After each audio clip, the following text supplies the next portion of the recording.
और अब बात करते हैं बिहार की। बिहार में मंत्रियों के विभागों का बंटवारा हो गया है। सम्राट चौधरी को गृह विभाग मिला है, ये बड़ी खबर है।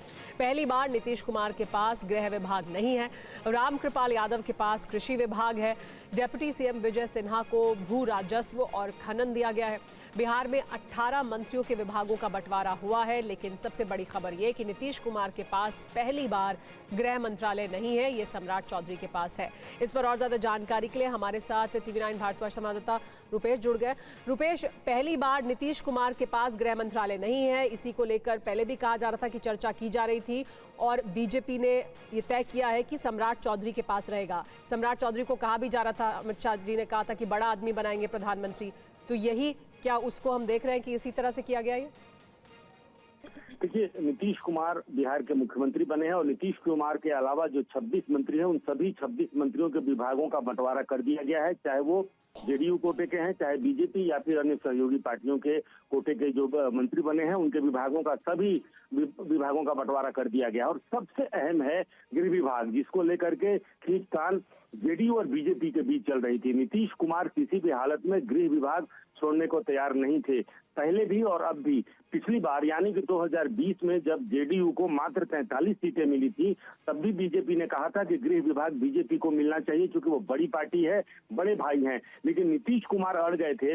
बगैर पोर्टफोलियो के पिछली बार पहले मंत्रिमंडल की बैठक हो गई थी, पहली कैबिनेट की बैठक बगैर पोर्टफोलियो की हुई थी। और वो इसलिए क्योंकि नीतीश कुमार छोटी पार्टी होने के बावजूद, इतनी छोटी पार्टी कि उनको मात्र 43 सीटें आई थी, तब भी वो गृह विभाग नहीं छोड़े थे। लेकिन इस बार जब महज 4 सीटें कम है बीजेपी से, तब बीजेपी ने नीतीश कुमार से गृह मंत्रालय अपने खाते लेने में सफल हो गई है भारतीय जनता पार्टी। और किस तरह से जैसे गृह मंत्री से मिले नीतीश कुमार, फिर आज सम्राट चौधरी जाकर के मिले नीतीश कुमार से, और उसके बाद से नीतीश कुमार ने खुद विभागों की ये जो सूची है वो खुद लेकर राजभवन। रुपेश, और नीतीश कुमार के पास कौन कौन से विभाग हैं अब? देखिए, नीतीश कुमार के पास अगर अब बड़े विभाग को देखें तो जो सामान्य प्रशासन विभाग होता है, सामान्य प्रशासन विभाग ही बड़ा विभाग उनके पास रह गया है। इसके अलावा जो अन्य विभाग जो किसी भी मंत्री के पास नहीं है, वो लिखा जाता है कि जो किसी भी मंत्री को विभाग जो नहीं दिए गए हैं, वो मुख्यमंत्री के पास होता है। लेकिन सबसे बड़ा विभाग इस वक्त नीतीश कुमार के पास सिर्फ और सिर्फ जो सामान्य प्रशासन विभाग है वो रह गया है। लेकिन गृह विभाग जो नीतीश कुमार वो अब उनके पास से, जी रुपेश, वो सम्राट चौधरी के पास चला गया, यानी अब वो बीजेपी के खेमे में चला गया है विभाग, जो अहम विभाग माना जाता रहा अभी तक बिहार में। बहुत शुक्रिया रुपेश तमाम जानकारी के लिए। और अब बात करते हैं बिहार की। बिहार में मंत्रियों के विभागों का बंटवारा हो गया है। सम्राट चौधरी को गृह विभाग मिला है, ये बड़ी खबर है। पहली बार नीतीश कुमार के पास गृह विभाग नहीं है। रामकृपाल यादव के पास कृषि विभाग है। डिप्टी सीएम विजय सिन्हा को भू राजस्व और खनन दिया गया है। बिहार में 18 मंत्रियों के विभागों का बंटवारा हुआ है, लेकिन सबसे बड़ी खबर यह कि नीतीश कुमार के पास पहली बार गृह मंत्रालय नहीं है, ये सम्राट चौधरी के पास है। इस पर और ज्यादा जानकारी के लिए हमारे साथ टीवी9 भारतवर्ष संवाददाता रुपेश जुड़ गए। रुपेश, पहली बार नीतीश कुमार के पास गृह मंत्रालय नहीं है, इसी को लेकर पहले भी कहा जा रहा था कि चर्चा की जा रही थी और बीजेपी ने ये तय किया है कि सम्राट चौधरी के पास रहेगा। सम्राट चौधरी को कहा भी जा रहा था, अमित शाह जी ने कहा था कि बड़ा आदमी बनाएंगे प्रधानमंत्री, तो यही क्या उसको हम देख रहे हैं कि इसी तरह से किया गया है?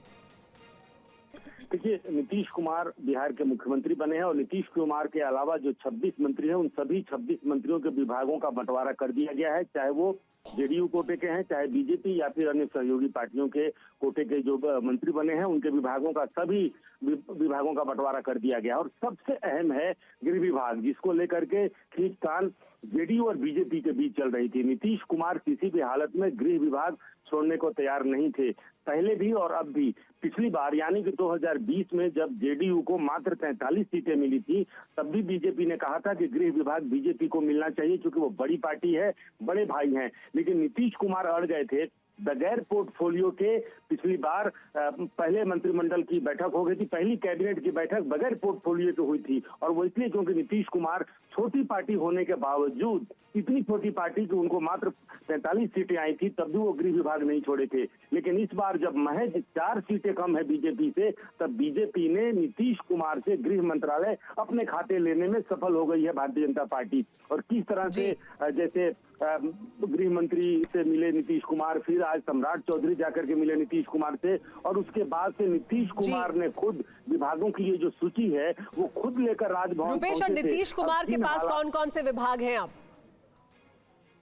देखिए, नीतीश कुमार के पास अगर अब बड़े विभाग को देखें तो जो सामान्य प्रशासन विभाग होता है, सामान्य प्रशासन विभाग ही बड़ा विभाग उनके पास रह गया है।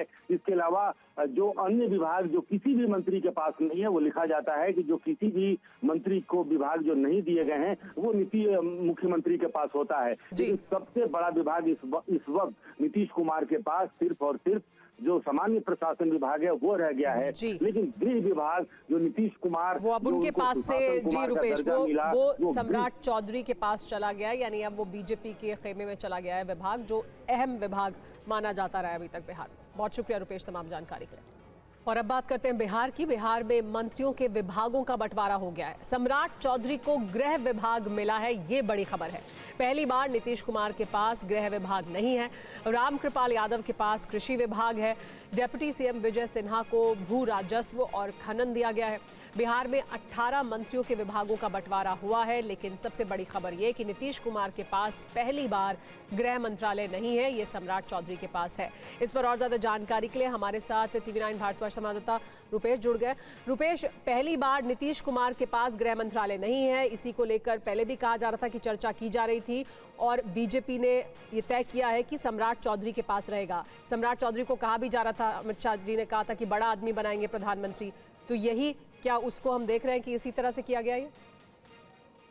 देखिए, नीतीश कुमार बिहार के मुख्यमंत्री बने हैं और नीतीश कुमार के अलावा जो 26 मंत्री हैं उन सभी 26 मंत्रियों के विभागों का बंटवारा कर दिया गया है, चाहे वो जेडीयू कोटे के हैं, चाहे बीजेपी या फिर अन्य सहयोगी पार्टियों के कोटे के जो मंत्री बने हैं उनके विभागों का सभी विभागों का बंटवारा कर दिया गया। और सबसे अहम है गृह विभाग, जिसको लेकर के खींचतान जेडीयू और बीजेपी के बीच चल रही थी। नीतीश कुमार किसी भी हालत में गृह विभाग छोड़ने को तैयार नहीं थे, पहले भी और अब भी। पिछली बार यानी कि 2020 में जब जेडीयू को मात्र 43 सीटें मिली थी, तब भी बीजेपी ने कहा था कि गृह विभाग बीजेपी को मिलना चाहिए क्योंकि वो बड़ी पार्टी है, बड़े भाई हैं। लेकिन नीतीश कुमार अड़ गए थे। बगैर पोर्टफोलियो के पिछली बार पहले मंत्रिमंडल की बैठक हो गई थी, पहली कैबिनेट की बैठक बगैर पोर्टफोलियो की हुई थी, और वो इसलिए क्योंकि नीतीश कुमार छोटी पार्टी होने के बावजूद, इतनी छोटी पार्टी कि उनको मात्र 43 सीटें आई थी, तब भी वो गृह विभाग नहीं छोड़े थे। लेकिन इस बार जब महज 4 सीटें कम है बीजेपी से, तब बीजेपी ने नीतीश कुमार से गृह मंत्रालय अपने खाते लेने में सफल हो गई है भारतीय जनता पार्टी। और किस तरह से जैसे गृह मंत्री से मिले नीतीश कुमार, फिर आज सम्राट चौधरी जाकर के मिले नीतीश कुमार से, और उसके बाद से नीतीश कुमार ने खुद विभागों की ये जो सूची है वो खुद लेकर राजभवन। रुपेश, और नीतीश कुमार के पास कौन कौन से विभाग हैं अब?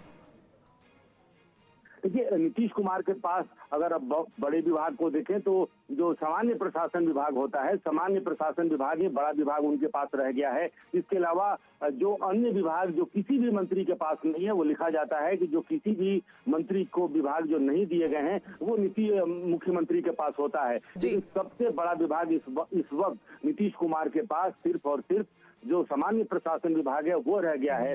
लेकिन गृह विभाग जो नीतीश कुमार वो अब उनके पास से जी रुपेश वो सम्राट चौधरी के पास चला गया है, यानी अब वो बीजेपी के खेमे में चला गया है विभाग, जो अहम विभाग माना जाता रहा है अभी तक बिहार में। बहुत शुक्रिया रुपेश तमाम जानकारी के लिए।